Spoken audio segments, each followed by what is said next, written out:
আজকে বর্ণনা করব ইন্দোনেশিয়ার পরিবারের একটি ভয়ঙ্কর সত্য ঘটনা। আর এই মুভিটি তৈরি করার জন্য বিশেষজ্ঞ হুজুর এবং কবিরাজদের কাছে তথ্য সংগ্রহ করে তৈরি করা হয়েছে। এই মুভির শেষটা অন্য মুভির মতো নয়, আর এটি আপনাকে ভাবাবে। গল্পের শুরুতে আমরা একটি জেল দেখতে পাই, যেখানে আহমদ নামে এক বন্দী আছে। তাকে নামাজ পড়তে দেখা যায়। ঠিক তখনই এক প্রহরী আসে এবং বলে কেউ তাকে দেখতে এসেছে। এটা শুনে আহমেদ হাসে। এরপর গল্পটি 7 মাস আগের ঘটনায় ফিরে যায়।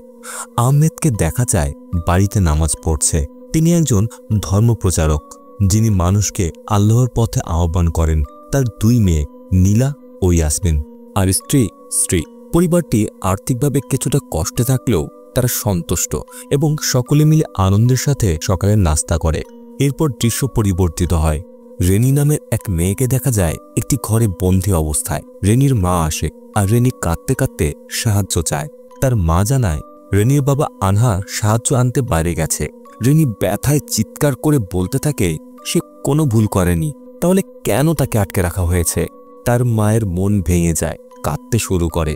মেয়ে কেমন কষ্ট পেতে দেখে তার মন গলে যায়। তিনি রেনিকে ছাড়িয়ে দিতে যান, কিন্তু হঠাৎ রেনির আচরণ পাল্টে যায়। এক শয়তানি কণ্ঠে রেনি বলতে থাকে তুমি থেমে গেলে কেন। সাথে সাথেই দরজা বন্ধ হয়ে যায়। মা চিৎকার করে সাহায্য চায়। রেনি উঠে দাঁড়িয়ে হাসে। তখনই আনহার আহমেদকে নিয়ে আসে এবং স্ত্রীর চিৎকার শুনে রেনি তার মায়ের উপর ঝাঁপিয়ে পড়ে। তার হাত কামড়ে ধরে এবং তাকে মেরে ফেলার চেষ্টা করে। ভেতর থেকে এমন চিৎকার শুনে আহমেদ দরজা ভেঙে ঢুকে পড়ে। রেনি এবার আহমেদের ওপর ঝাঁপায়। তাদের মধ্যে লড়াই শুরু হয়। আহমেদ আদেশ দেয় এই দেহ ছেড়ে বেরিয়ে যাও, কিন্তু শয়তানি শক্তি তাকে আছড়ে দেয়। লড়াই আরো ভয়ঙ্কর হয়। রেনি তাকে লাথি মারে, কিন্তু আহমেদ তাকে ঠেলে ফেলে দেয় এবং রেনিকে দুর্বল করতে থাকে। তিনি রেনির মাথায় হাত রেখে দোয়া পড়তে থাকেন। কিছুক্ষণ পর শয়তান রেনির দেহ ছেড়ে যায় আর রেনি মাটিতে লুটিয়ে পড়ে। পরে আনহার আহমেদকে ধন্যবাদ জানায় এবং কিছু টাকা দিতে চায়, কিন্তু আহমেদ সেটি নিতে চায় না আর বলে আমি শুধু আল্লাহর সৃষ্টির জন্য সাহায্য করছি। তিনি আনহারকে বলেন যেন স্ত্রী ও মেয়ের ভালো করে যত্ন নেন, তারপর চলে যান। এরপর দেখা যায় আহমেদের স্ত্রী নিজের কাপড়ের দোকান চালাচ্ছে, কিন্তু ব্যবসা তেমন চলছে না। পরে যখন আহমেদ ছেঁড়া জামা পরে বাড়ি ফিরে আসে, স্ত্রী চিন্তিত হয়ে পড়ে। আহমেদ তাকে বোঝায় যে এক্সোরসিজম করার সময় তিনি সামান্য আঁচড় পেয়েছেন। স্ত্রী জানতে চায় তিনি কি আজও টাকা নিতে চাননি। আহমেদ শান্তভাবে বলেন এক্সোরসিজম আল্লাহর পক্ষ থেকে একটি দান, আমি এটাকে ব্যক্তিগত লাভের জন্য ব্যবহার করতে পারি না। স্ত্রী বলে দোকানের ব্যবসা একেবারে নেই, অথচ খরচ দিন দিন বেড়েই যাচ্ছে। আহমেদ তাকে ধৈর্য ধরতে বলে এবং আল্লাহর উপর ভরসা রাখতে বলে। এরপর দৃশ্যটি যায় নীলার স্কুলে। এক ছেলে ফারহান নীলার কাছে এসে বলে আমি তোমাকে বাড়ি পৌঁছে দিতে চাইলেই তুমি না বলো কেন। ক্লাসরুমের ভেতরে থাকা মেয়েদের দল ঘটনাটি দেখছে এবং বিরক্ত হতে শুরু করে। ফারহান জেদ করলে নীলা দুঃখ প্রকাশ করে দ্রুত সরে যায়। ঠিক তখনই সে ক্লাসের মেয়েদের একজন, যার নাম চিত্তা, তার সঙ্গে ধাক্কা খায়। চিত্তার মোবাইল পড়ে গিয়ে ভেঙে যায়। নীলার সঙ্গে সঙ্গে ক্ষমা চায়, কিন্তু চিত্তা তাকে হুমকি দেয় এই ফোনটা তোমাকে নতুন করে দিতে হবে, নইলে আমি পুলিশে অভিযোগ করব। সন্ধ্যায় নীলা বাড়ি ফিরে সবকিছু বাবাকে বলে।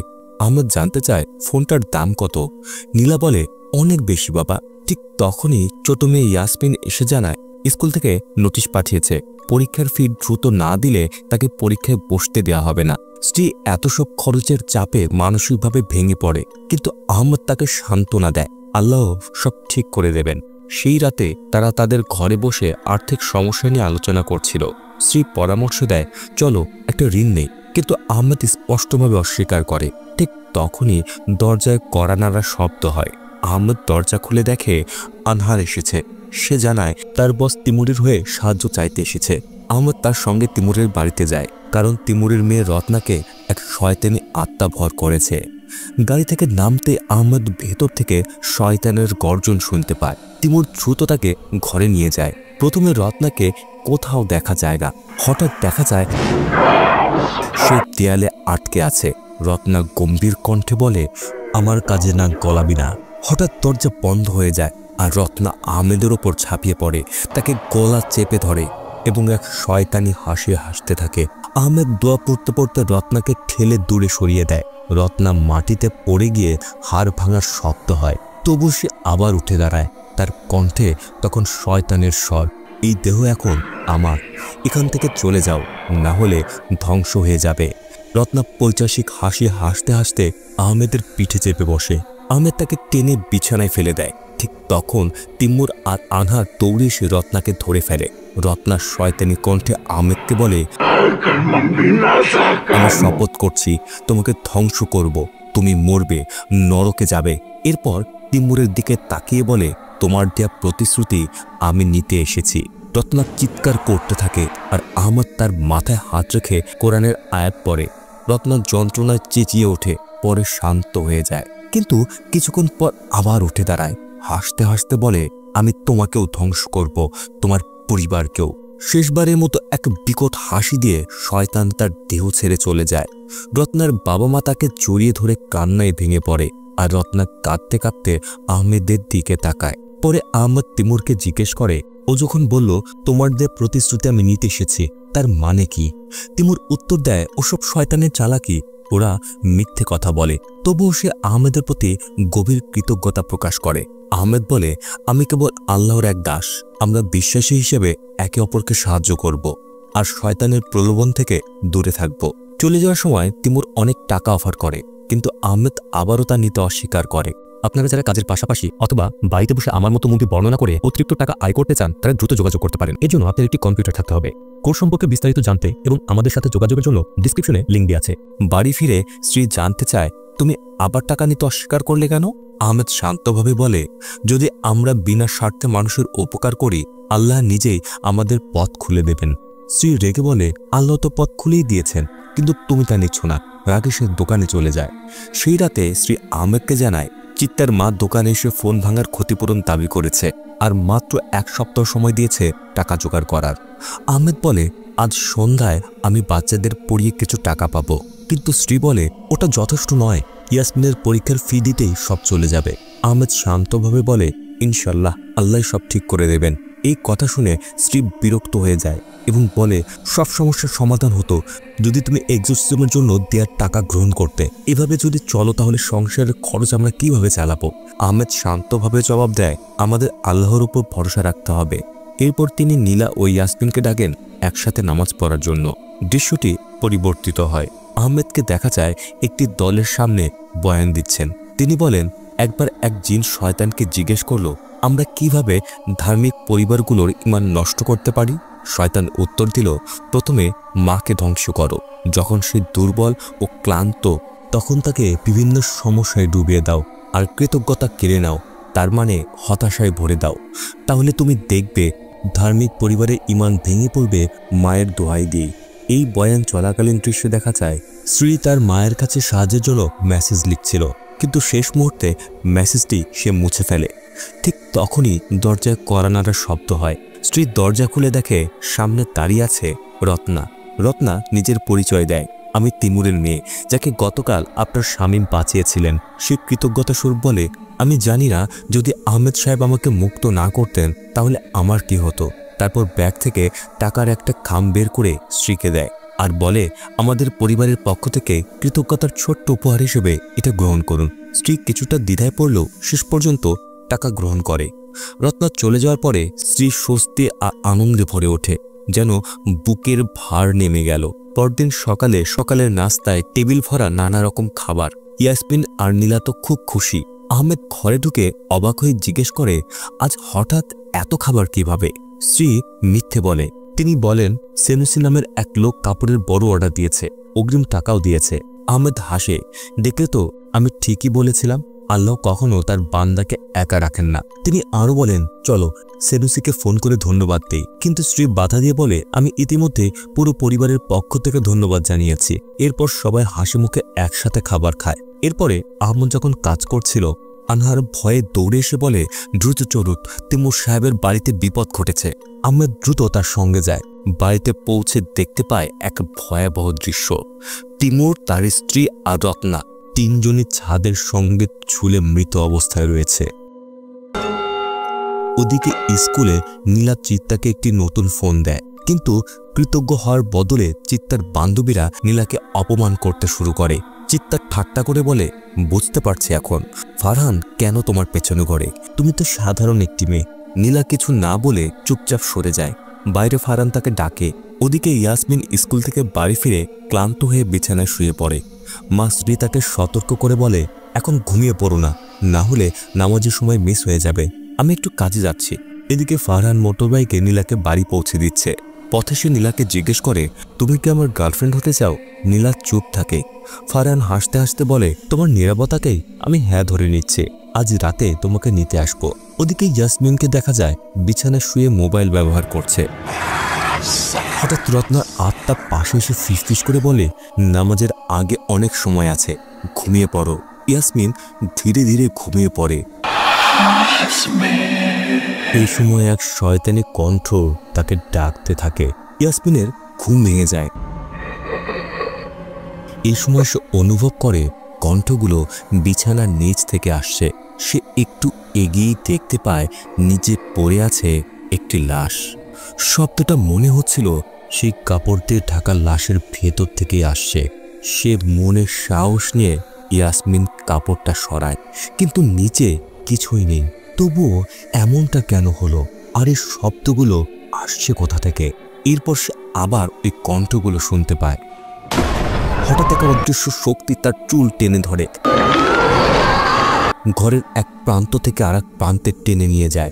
ইয়াসমিন আতঙ্কে চিৎকার করে ওঠে।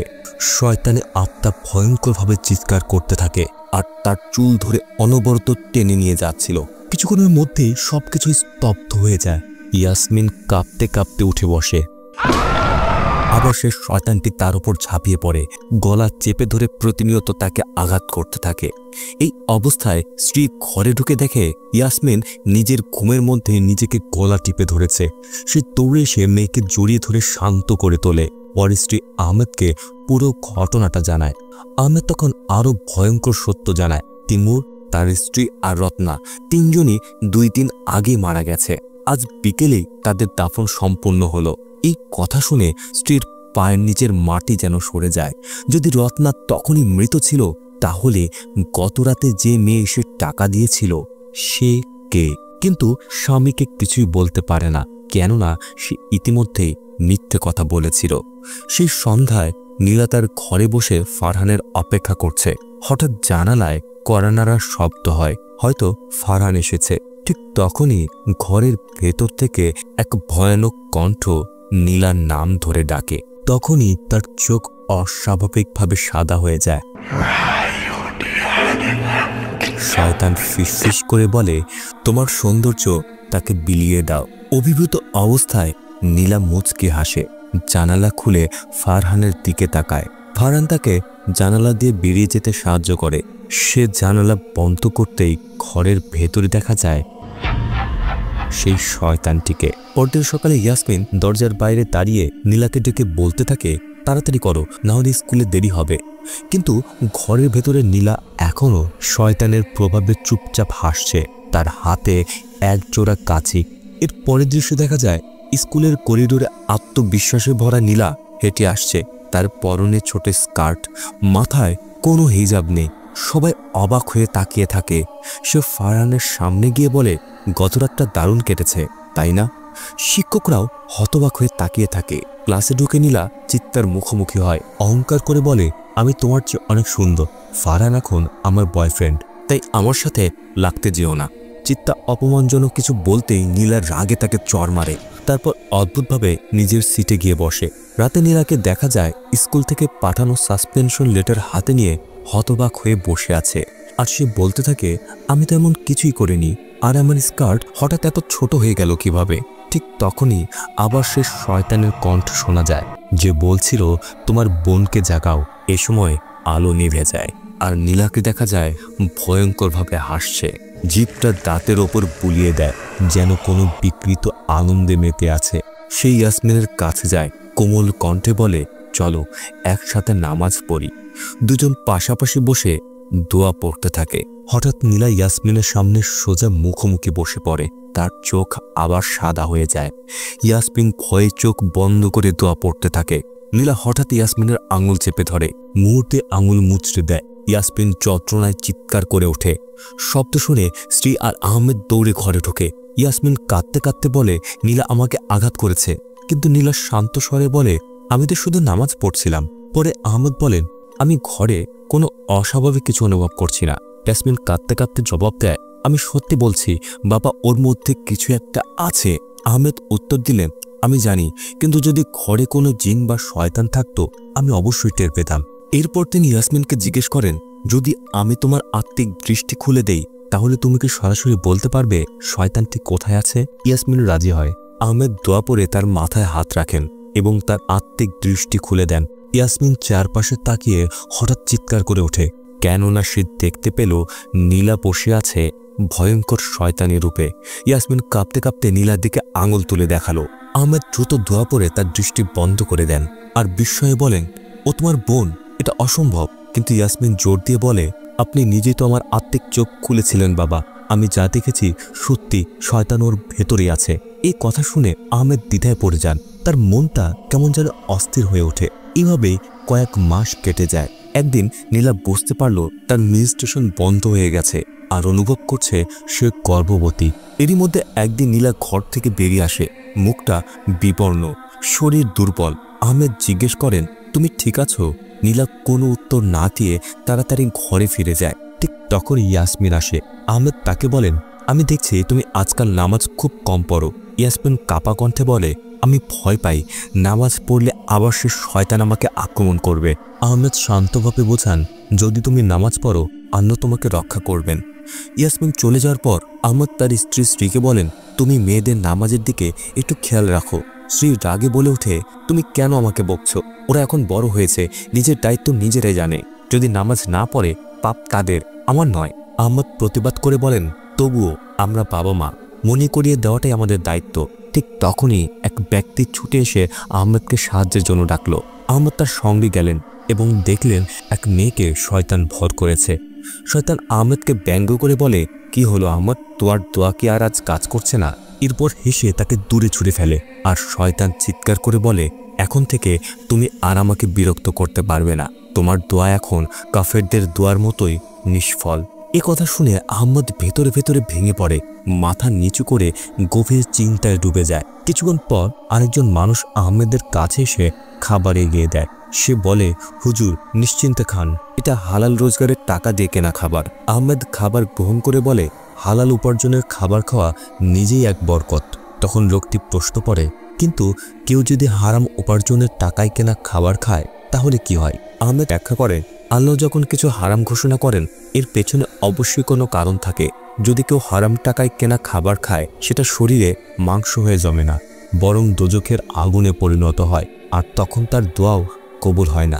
এই কথাগুলো আহমেদের হৃদয়ে তীব্রভাবে আঘাত করে। তার মনে হঠাৎ গভীর উপলব্ধি জেগে ওঠে। ঠিক সেই মুহূর্তেই সেলুসি এসে হাজির হলো। আহমেদ কৃতজ্ঞ হয়ে বলেন, আপনি আমার দোকান থেকে অনেক কাপড় কিনেছিলেন, তার জন্য ধন্যবাদ। কিন্তু সেলুসি অবাক হয়ে বলে, আমি তো কিছুই কিনিনি।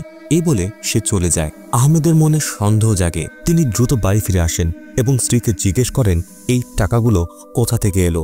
নীলার ক্ষতিপূরণের টাকা, ইয়াসমিনের স্কুলের ফি, খাবার, এমনকি নতুন ফোন পর্যন্ত, সবকিছুর টাকা কোথায় পেলে তুমি? ঠিক তখন ইয়াসমিন ঘরে ঢুকে দেখে নীলা মেঝেতে অচেতন হয়ে পড়ে আছে। তারা দুজনে মিলে নীলাকে বিছানায় শুইয়ে দেয়। আহমেদ কড়া স্বরে বলেন, সব সত্য বলো স্ত্রী। স্ত্রী কাঁদতে কাঁদতে ভেঙে পড়ে আর স্বীকার করে রত্নায় তাকে টাকা দিয়েছিল। সে আরও বলে, আমি জানতাম না এটা এত বড় গুনাহ হবে। সে আল্লাহর কাছে ক্ষমা চায়। আহমেদ এগিয়ে এসে তাকে জড়িয়ে ধরেন, নরম কণ্ঠে বলে, আমি তোমাকে মাফ করলাম, কিন্তু এখন আমাকে একটা গুরুতর কাজ শেষ করতে হবে। কিছুক্ষণ পর নীলা জ্ঞান ফিরে পায়। সে কাঁদতে কাঁদতে মাকে বলে, আমি গর্ভবতী মা। স্ত্রী স্তব্ধ হয়ে যায়। তারপর নীলাকে বুকে টেনে নিয়ে দুজনেই কান্নায় ভেঙে পড়ে। স্ত্রী কাঁদতে কাঁদতে বলে, আমার দোষেই এর সর্বনাশ হয়েছে। এর পরের দৃশ্যে দেখা যায় আহমেদ আনহারের বাড়ি পৌঁছে যায়, কিন্তু দেখে ভয়ঙ্কর এক দৃশ্য। আনহারের পুরো পরিবারকে নির্মমভাবে হত্যা করা হয়েছে। হঠাৎ সে শোনে আনহার তার নাম ধরে ডাকছে। আহমেদ ছুটে গিয়ে দেখে আনহার শেষ নিঃশ্বাসে বলছে, তিমুরের সঙ্গে কাজ শুরু করার পরেই বুঝেছিলাম তার পরিবারের সম্পদ এসেছে শয়তানের সঙ্গে চুক্তি করে। তার বিনিময়ে শয়তান প্রতিশ্রুতি নিয়েছিল, তার মেয়ে 18 বছর পূর্ণ হলে তাকে নিয়ে যাবে। আমি বুঝিনি টিমোরের কাছ থেকে নেওয়া সেই টাকায় আমার পরিবারেও অভিশাপ বয়ে আনবে। এই কথাগুলো বলেই আনহার মারা যায়। ঠিক তখনই এক ভয়ঙ্কর শয়তানি কণ্ঠে রনি বলে ওঠে, এবার তোমার পালা আহমদ, তোমার পরিবারও শেষ হবে, কারণ তোমার স্ত্রী টিমোরের টাকাটা গ্রহণ করেছিল। সে আহমদের দিকে ঝাঁপিয়ে পড়ে, কিন্তু আহমদ দোয়া পড়তে শুরু করে। প্রতিটি শব্দের সঙ্গে ঘর কেঁপে ওঠে, আর শুরু হয় মানুষের সঙ্গে শয়তানের এক ভয়ঙ্কর লড়াই। এ সময় শয়তান উপহাস করে বলে, আহমদ, তোমার দোয়া এখন আর কোনো কাজে আসে না। কিন্তু আহমদ হার মানে না। অটল বিশ্বাস নিয়ে সে প্রতিনিয়ত দোয়া পাঠ করতে থাকে। অবশেষে সে রনির শরীর থেকে শয়তানকে তাড়াতে সক্ষম হয়। ঠিক তখনই আহমদের মনে কিছু উপলব্ধি জাগে। সে দ্রুত বাড়ির দিকে ছুটে যায়। এদিকে স্ত্রী একা ঘরে বসে আছে। হঠাৎ ভয়ঙ্কর কণ্ঠ শুনতে পায়, যে বলছিল, স্ত্রী, সব দোষ তোমার। এটা বলেই শয়তান স্ত্রীকে তাড়া করতে থাকে। তারপর হঠাৎ অদৃশ্য হয়ে যায়। অর্থাৎ এখন স্ত্রী নিজেই সে শয়তানের কবলে পড়েছে। শয়তান সম্পূর্ণভাবে তাকে ভর করে। এদিকে নীলা আর ইয়াসমিন পাশের ঘর থেকে অদ্ভুত শব্দ শুনতে পায়। তাই তারা ধীরে ধীরে বাইরে বেরিয়ে আসে। দেখে তাদের মা অদ্ভুতভাবে বসে টেবিলে বারবার আঘাত করছে। ইয়াসমিন ভয়ে জিজ্ঞেস করে, মা, তুমি কি করছো? স্ত্রী মুখ ঘুরিয়ে বলে, আজ তোমাদের মৃত্যুর দিন। এমন দৃশ্য দেখে ভয় পেয়ে দুই বোন পালাতে যায়, কিন্তু দরজা বন্ধ হয়ে যায়। নীলার শরীরের নিচ থেকে রক্ত পড়তে শুরু করে।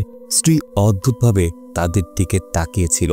বোন দুজন প্রাণ বাঁচানোর জন্য এদিক ওদিক ছুটে যাচ্ছিল, কিন্তু দরজার কাছে যেতেই সেটি বন্ধ হয়ে যায়। আর স্ত্রী কাঁচি হাতে তাদের দিকে এগিয়ে আসে। নীলা আতঙ্কে একটি টেবিল ছুঁড়ে মারে, কিন্তু স্ত্রী তাতেও থামে না। সে ঝাঁপিয়ে পড়ে আর ইয়াসমিনের সামনেই নীলাকে নির্মমভাবে কেঁচি দিয়ে আঘাত করে তাকে হত্যা করে। ইয়াসমিন হতবাক হয়ে কাঁদতে কাঁদতে দোয়া পড়ে আর ভাবতে থাকে, এখন ইয়াসমিন শয়তানের সামনে একদমই একা। শয়তানটি এবার তাকেও ছুরি দিয়ে আঘাত করে আর বলতে থাকে, ভয় পেও না, এখনই তোমার মৃত্যু হবে না, তোমাকে এখনো দরকার। ইয়াসমিন বাঁচার জন্য তাকে ঠেলে সরিয়ে দেয়। ঠিক তখনই আহমদ ঘরে প্রবেশ করে এমন অবস্থা দেখে স্তব্ধ হয়ে যায়। নীলার নিথর দেহ পড়ে আছে। আহমদ তাকে বুকে জড়িয়ে ধরে কান্নায় ভেঙে পড়ে। বেদনায় কাঁপা কণ্ঠে ইয়াসমিনকে জিজ্ঞেস করে, কে করেছে এটা? ইয়াসমিন কাঁদতে কাঁদতে বলে, মায়ের ভেতরে এক শয়তান ভর করেছে। ঠিক সেই মুহূর্তে স্ত্রী আবার উঠে দাঁড়ায়। তার চোখ জলজল করছে, মুখ বিকৃত। বোঝাই যাচ্ছে তার ভেতরে রয়েছে এক ভয়ঙ্কর শয়তান। আহমেদ কষ্টে রেগে কাঁচি হাতে তুলে নেয় এবং তীব্রভাবে সেই শয়তানকে আঘাত করে। ইয়াসমিন চিৎকার করে ওঠে, না বাবা, এটা মা। কিন্তু তখন অনেক দেরি হয়ে গেছে। আহমেদ নিজের স্ত্রীকেই হত্যা করে ফেলেছে। শয়তানটি তাকে ছলনার ফাঁদে ফেলেছে। আহমেদ ভেঙে পড়ে। সে বুঝতে পারে নিজের হাতেই পুরো পরিবারকে ধ্বংস করেছে। শয়তান তার উদ্দেশ্যে সফল হয়েছে। আহমেদের ঈমান, পরিবার ও শান্তি সবকিছু শেষ। এরপর পুলিশ আসে এবং আহমেদকে স্ত্রীর হত্যার অভিযোগে গ্রেপ্তার করে নিয়ে যায়। গল্প আবার বর্তমান সময়ে ফিরে আসে। একজন কারারক্ষী এসে বলে, কেউ দেখা করতে এসেছে। সামনে এসেছে ইয়াসমিন। সে বলে, আজ আমার হাই স্কুলের প্রথম দিন বাবা। আহমেদের চোখে অশ্রু নিয়ে তাকে দোয়া করে বলেন, আল্লাহ যেন তোমার পথ সহজ করে দেয়। তারপর ভেঙে পড়ে কাঁদতে কাঁদতে বলে, আমার সব দোষ, সব আমারই দোষ। আমার ভুলের কারণেই ইয়াসমিনকে একা বসবাস করতে হচ্ছে। ইয়াসমিন কান্না ভেজা কণ্ঠে জবাব দেয়, এটা পুরোপুরি তোমার দোষ নয় বাবা, আমারও কিছু দোষ আছে। যখন আমাদের পরিবার পূর্ণ ছিল, আমি কৃতজ্ঞ ছিলাম না। সে আরও বলে, আমি সবসময় আপনার কথাগুলো মনে রাখব। আল্লাহ সবসময় তার বান্দাকে রক্ষা করেন। দুজন একসাথে কাঁদে। আহমদ তাকে বলেন, নিজের খেয়াল রাখো। এরপর সে উঠে যাওয়ার চেষ্টা করলেই হঠাৎ ইয়াসমিন অদ্ভুতভাবে ফিসফিস করে বলে, কেমন লাগছে একা রোজ এখানে বসে থাকতে? আহমেদ শান্তভাবে দাঁড়িয়ে একটি দোয়া পাঠ করে। এই মুহূর্তে সেও রহস্যজনকভাবে হাসে। তারপর সেখান থেকে চলে যায়। অর্থাৎ গল্প এখনো শেষ হয়নি। আজকের মতো এতটুকু। ধন্যবাদ ভিডিওটি দেখার জন্য। অবশ্যই জানাবেন আপনাদের কেমন লেগেছে। আবারও দেখা হবে পরের ভিডিওতে।